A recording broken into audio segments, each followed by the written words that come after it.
కొన్ని విషయాలు చాలా స్పష్టంగా మనకు అర్థమవుతాయి. అవి ఏమిటాయంటే, కూటమి ఎమ్మెల్యేలు 165 మంది గెలిచారు, 164 మంది. వీరి పరిస్థితి ఎలా ఉందంటే, మంచి అవకాశం మించిన దొరకదు, మంచి సమయం వచ్చింది, ఆదాయ మార్గాలు వెతుక్కుందాం, ధనార్జన చేసుకుందాం, మళ్ళీ మేము నిలబడాల్సిన అవసరం లేదా, ఖర్చు పెట్టాల్సిన అవసరం లేదా, సంపాదించుకుంటే తప్పేంటి అనే పద్ధతుల్లో. ఈ మాటలు నేను మాట్లాడుతున్న మాటలు కాదు. తెలుగుదేశానికి సంబంధించినటువంటి పత్రికలు రెండిట్లో ఒకటి బహిరంగంగా రాసినటువంటి మాటలు నేను చదువుతా ఉన్నా. అక్రమార్జన కోసం వెంపర్లాడుతున్నారు. ఇసుక, మద్యం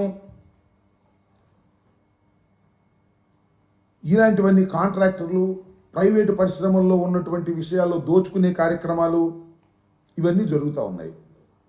వీటితో పాటు కూటమిలో ఉన్న సభ్యులే ధనార్జన కోసం ఒకరు పోటీ పడుతున్నారు. కొన్ని చోట్ల తన్నుకుంటున్నారు, కొన్ని చోట్ల బజారుకు వచ్చి కుస్తీలు పడుతుంటే పోలీసులు వెళ్ళి సర్దుతున్నారు. సాక్షాత్తు చంద్రబాబు నాయుడు గారే పంచాయతీలు పెడుతున్నాడు. ఇది ఇవాళ రాష్ట్రంలో ఉన్నటువంటి పరిస్థితి. వాటాల కోసం తాపత్రయపడిపోతున్నారు.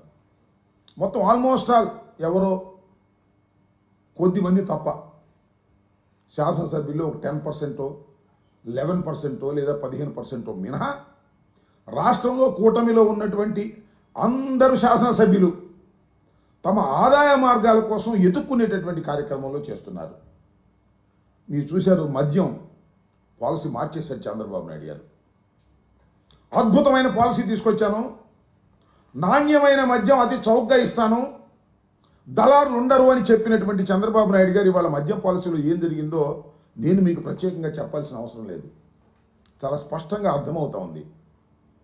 లాటరీని పెట్టారు ముందు. లాటరీలో ఎవరైనా వేస్తే వాళ్ళ సంగతి తెలుస్తూ ఉన్నారు. తర్వాత మళ్ళీ ఏదో సర్దుకుని అందరి చేత లాటరీ అలౌ చేశారు. కొన్ని చోట్ల అయితే చేయలేదు అనుకోండి. లాటరీలో గెలుచుకున్న వారికి, వచ్చిన వారికి షాపులు మేనేజ్ చేస్తున్నారు. ఇవాళ వాళ్ళు మేనేజ్ చేయాలంటే 30 లక్షలు కట్టమన్నారు. 40 లక్షలు ఒక్కో ప్రాంతంలో ఒక్కో రేటు. ఎమ్మెల్యేలు 30 లక్షలు, 40 లక్షలు, 30% వాటా లేదా 50% వాటా తీసుకున్నారు. తీసుకుని బెదిరించారు. కొన్ని చోట్లయితే మీకు ప్రత్యేకంగా చెప్పాల్సిన అవసరం, నర్సరావుపేట లాంటి పట్టణాల్లో అయితే తగాదాలు జరిగాయి. దాడులు చేశారు బారుల మీద. మా ఎమ్మెల్యేకి వాటా ఎవరా, మీ సంగతి తెలుస్తామని దాడి చేసినటువంటి సందర్భం. ఇవాళ చంద్రబాబు నాయుడు ఎక్కడో మాట్లాడుతున్నారు, పొద్దు ఇందాకే చూశాను నేను. మద్యం షాపుల్లో ఎవరైనా దళారులు ఏర్పడితే సహించను అంటున్నాడు. బెల్ట్ షాపులు ఎక్కడ పెడితే బెల్ట్ తీస్తానంటున్నాడు. ఎందుకే ఈ సొల్లు కబుర్లు నాకు అర్థం కాదు. మైక్ ముందేమో అద్భుతమైనటువంటి సొల్లు కబుర్లు చెప్పేటటువంటి కార్యక్రమం. అసలు బెల్ట్ షాపు లేనిది ఎక్కడ చెప్పండి. ప్రతి గ్రామంలోనూ, ప్రతి పట్టణంలోనూ బెల్ట్ షాపుల కోసం పాటలు పెట్టారు. బెల్ట్ షాపులు అద్భుతంగా అఫీషియల్గా జరుగుతున్నాయి. ఎక్సైజ్ వాళ్ళు ప్రోత్సహిస్తున్నారు.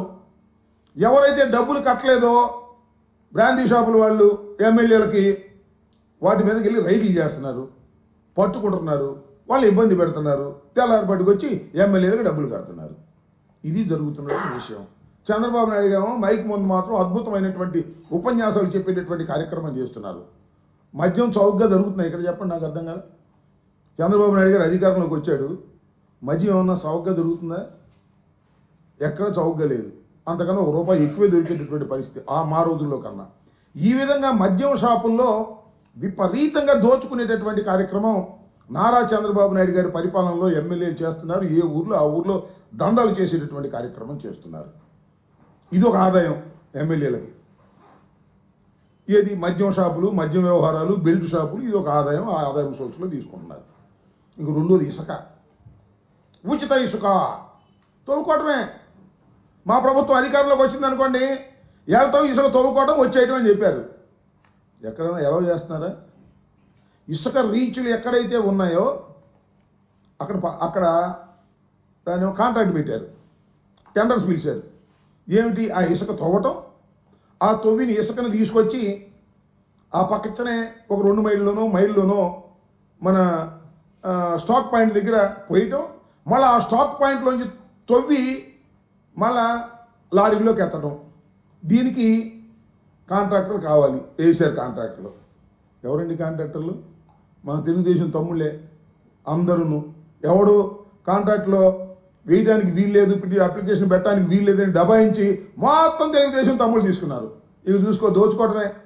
ఎంత రేటు చెబితే అంతే. తవ్వినందుకు పోసినందుకు వాళ్ళు పెట్టిన రేటు వేరు, వీళ్ళు వసూలు చేసే రేటు వేరు. ఇవాళ చౌకగా దొరుకుతుందా ఇసుక? ఎక్కడైనా చెప్పండి నాకు. ఉచిత ఇసుక చౌకగా దొరకట్లా. వైఎస్ఆర్ కాంగ్రెస్ పార్టీలో ఉన్నటువంటి రేటు కన్నా కూడా ఎక్కువగా ఇసుక దొరికేటటువంటి పరిస్థితి, రేటుకు దొరికే పరిస్థితి వాళ్ళ రాష్ట్రంలో ఉంది అంటే ఇది దోపిడీ కాక ఏంటి అని అంటున్నా. చంద్రబాబు నాయుడు గారి పరిపాలన వచ్చిన తర్వాత ఇసుకలో దోపిడీ. ఇంకో చిత్రం ఏంటంటే, మీరు అందరూ ఆశ్చర్యపోవాలి.